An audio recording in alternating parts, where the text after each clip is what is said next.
জয়গুরু সবাইকে। আশা করি আপনারা সবাই ঠাকুরের দয়ায় ভালো আছেন। আমরাও ঠাকুরের দয়ায় খুব ভালো আছি।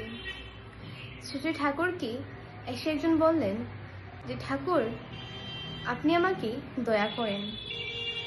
ঠাকুর তখন তার পাশে বসে থাকা একজন দাদাকে বললেন, এই দেখতো ডিকশনারিতে দয়ার অর্থ কি?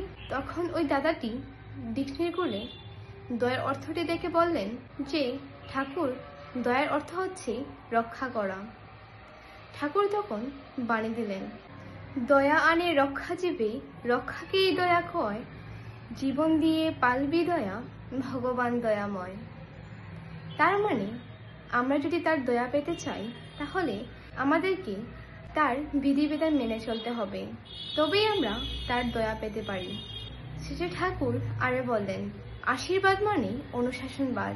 তাই আমরা যদি তার আশীর্বাদ পেতে চাই তাহলে তার অনুশাসন মেনে চলতে হবে।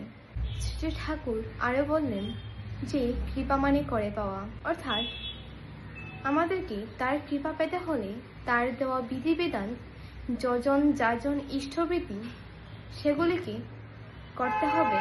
তার মধ্যে দিয়েই আমরা তার কৃপা পেতে পারি। জয়গুরু সবাইকে। আপনারা সবাই ভালো থাকবেন, সুস্থ থাকবেন।